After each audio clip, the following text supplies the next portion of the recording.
I'm Vic Myers. Welcome to the Resistance. How about all these redistricting battles?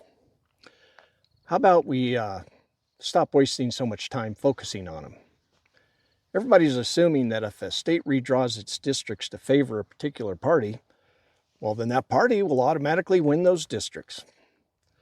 Kind of mentality, well, it pisses me off. Think about it. When they redraw these districts, they're deciding who they don't have to show up for anymore. And in a safe district, that's usually their own voters. Isn't that how we got in this mess in the first place? Rural America turned red because Democrats stopped asking them for their votes. Dems assumed that working class rural folks would remember all the good things FDR, a Democrat, did for rural America. They figured that gave them the leeway to be more friendly with Wall Street, to be more centrist. Funny thing is, Republicans aren't any different. They've been running their own version of it for years. They've been banking on the idea that rural folks will just think about how Dems stopped talking to rural folks. And they'll send postcards and make Facebook posts to constantly remind them. But you know what else they're doing? What Democrats started doing back in the 90s. They stopped showing up. They don't have town halls.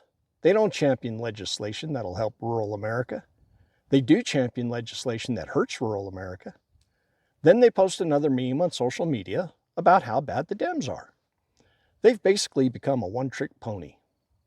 Meanwhile, the Democrats in office around the country are playing the Republicans' redistricting game and dancing to the Republicans' out-of-tune redistricting music. Not this Democrat. My district is supposed to be safely red.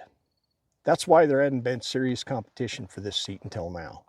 That's why we ended up with a Proud Boy, 3%er goon as our state representative. And yeah, I've been doing my homework on him.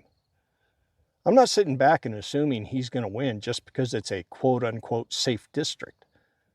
I'm going out and talking to the voters. And guess what? First thing I do after introducing myself is ask them if they know who their current state representative is. They don't. Because he's doing exactly what all the politicians making noise about redistricting are doing. He expects them to vote for him just because he's a Republican. If you're a Democrat, especially a candidate or an elected official, crying over all this redistricting drama, I have a suggestion for you. Quit crying. Do what I'm doing. Go find a dirt road, see where it leads, and talk to the person at the end of it. Thanks for listening. Good day.